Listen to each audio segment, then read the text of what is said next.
Naturaleza de la mortificación. John Flavel, 1630-1691. Pero los que son de Cristo han crucificado la carne con sus pasiones y deseos. Gálatas 5:24. Primero, el sujeto de la oración. Los que son de Cristo, es decir, los cristianos auténticos, miembros auténticos de Cristo, los que de verdad pertenecen a Cristo, los que se han entregado para ser gobernados por Él y avivados por su Espíritu. Estos, cada uno de estos, todos estos y nadie fuera de estos. Segundo, el predicado. Han crucificado la carne con sus pasiones y deseos. Hemos de entender que carne se refiere a los pecados de la carne, los sexuales y otros, las obras y acciones de la naturaleza corrupta. Que pasiones no se refiere a las naturales, sino a las inmorales fuera de control, los deseos lascivos y antojos pecaminosos. Porque Cristo no abole ni destruye, sino que corrige y regula las pasiones de los que están en Él. Y crucificar la carne no es la extinción total, sino el sometimiento perfecto de la naturaleza corrupta, sino solo derrocar la corrupción de su trono y de su dominio en el alma. Su dominio es quitado, aunque su vida se prolongue por un tiempo. No obstante, así como es seguro de que la crucifixión causa lentamente la muerte, la vida de los crucificados se va perdiendo con su sangre. Lo mismo sucede con la mortificación del pecado. Por lo tanto, lo que el apóstol llama aquí crucificado, en Romanos 8:13 lo llama mortificar. Si por el Espíritu mortificáis, si hacéis morir las obras de la carne, pero escoge llamarlo crucificar. En este versículo de Gálatas, no solo para mostrar la relación entre la muerte de Cristo y la muerte del pecado con respecto a su vergüenza, sufrimiento y lentitud continua, sino para denotar también el medio y los instrumentos de mortificación, o sea, la muerte de Jesucristo en la cruz, en virtud de la cual los creyentes mortifican las corrupciones de su carne, teniendo como gran argumento y motivación los sufrimientos de Cristo por el pecado. Doctrina. Podemos estar seguros de que existe una relación de salvación en Cristo a partir de la mortificación de la carne con sus pasiones y deseos. Las siguientes palabras del apóstol lo confirman, porque si fuimos plantados juntamente con Él en la semejanza de su muerte, así también lo seremos en la de su resurrección. Sabiendo esto, que nuestro viejo hombre fue crucificado juntamente con Él, para que el cuerpo del pecado sea destruido, a fin de que no sirvamos más al pecado. Porque el que ha muerto ha sido justificado por el pecado. Y si morimos con Cristo, creemos que también viviremos con Él. Romanos 6, del 5 al 8. La mortificación del pecado es una evidencia indubitable de la unión del alma con Cristo, la cual es el fundamento mismo de la resurrección bendita y gloriosa. Por lo tanto, dice el apóstol, así también vosotros consideraos muertos al pecado, pero vivos para Dios en Cristo Jesús, Señor nuestro. Romanos 6, 11. Como si estuviera diciendo, consideren esto ustedes mismos. Estas influencias de la muerte de Cristo sobre la mortificación son presagios incuestionables de bendiciones futuras. Algo que Dios nunca daría, sino a los que están en Cristo y han sido escogidos para ser glorificados en Él. La muerte de su pecado es tan cierta como puede serlo cualquier otra cosa en el mundo de su vida espiritual para el presente y para su vida eterna con Dios en el más allá.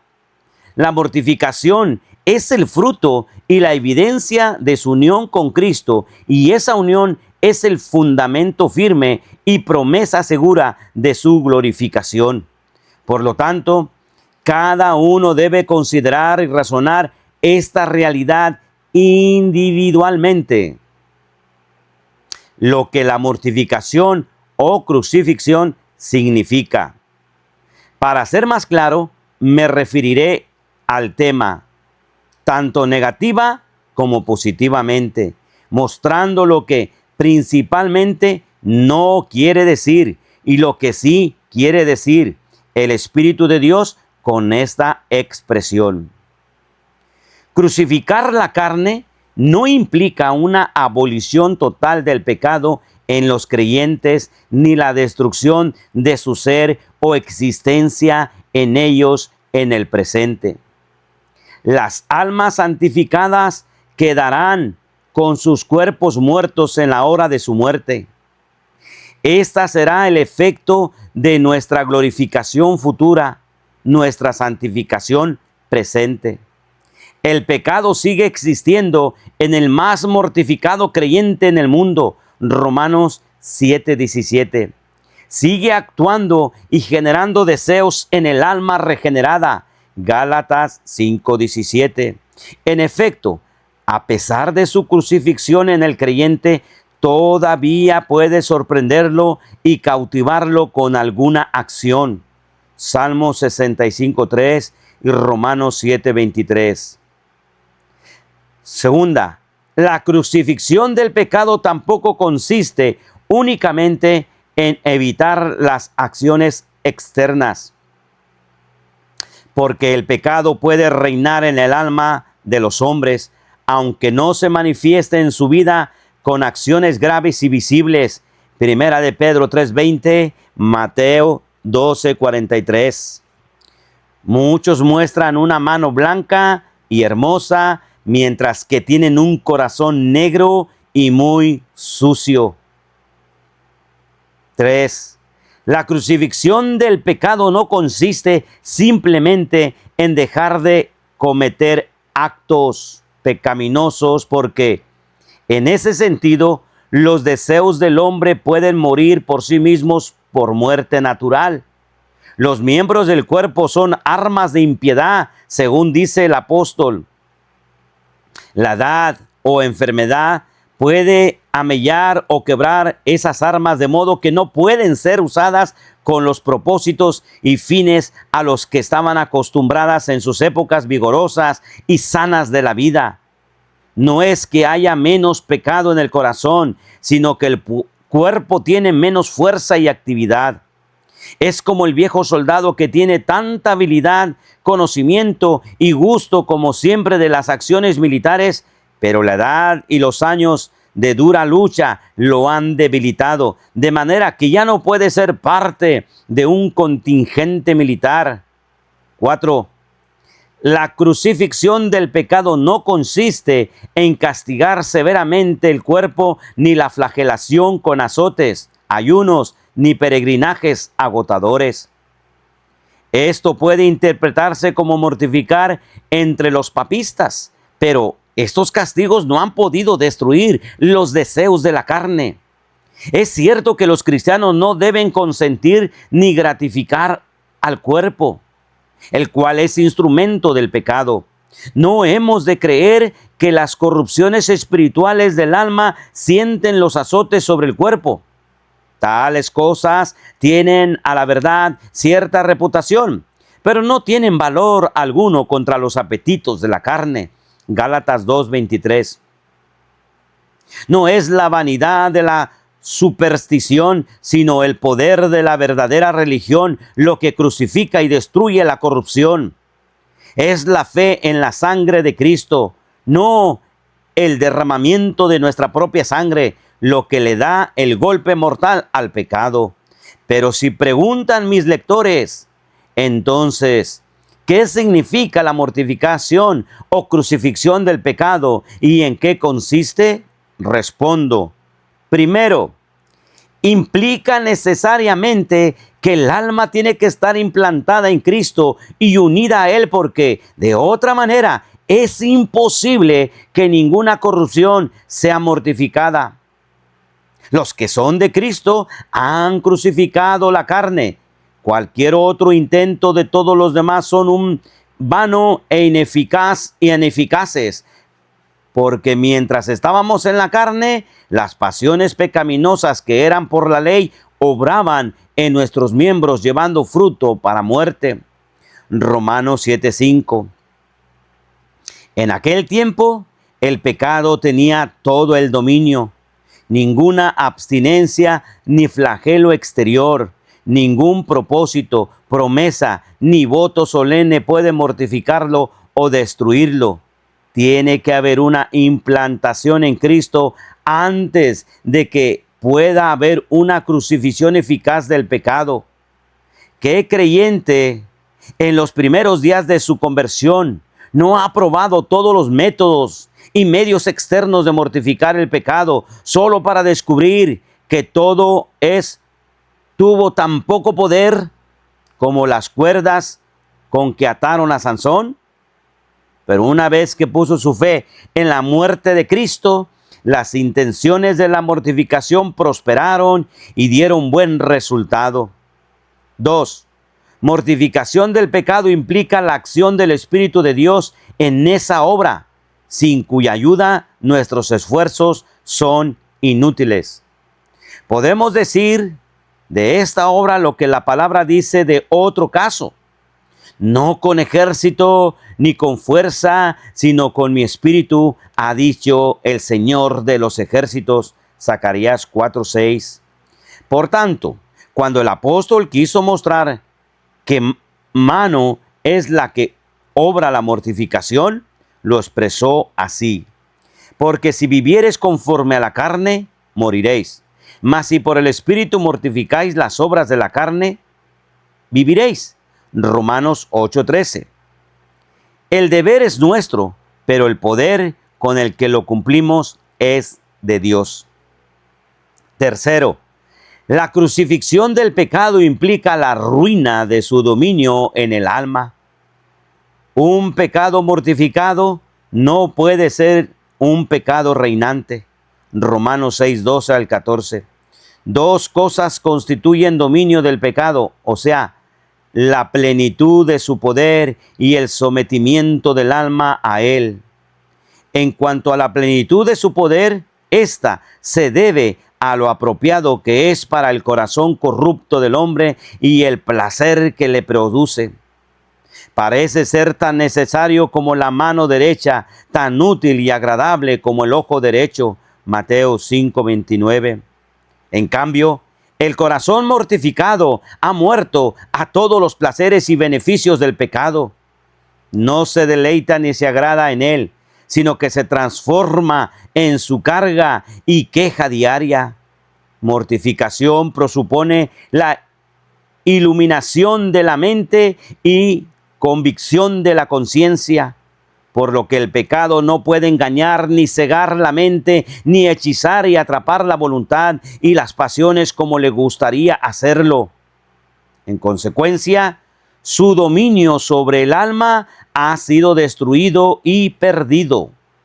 Cuarto, la crucifixión de la carne implica un debilitamiento gradual del poder del pecado sobre el alma. La muerte en la cruz era una muerte lenta y prolongada, y la persona crucificada se iba debilitando poco a poco. Lo mismo sucede con la mortificación del pecado. El alma todavía se está limpiando de toda contaminación de carne y de espíritu, perfeccionando la santidad en el temor de Dios. 2 Corintios 7:1. Y así como el cuerpo de pecado se debilita cada vez más, el hombre interior o nuestra nueva criatura se renueva de día en día. 2 Corintios 4:16. porque la santificación es una obra progresiva del Espíritu.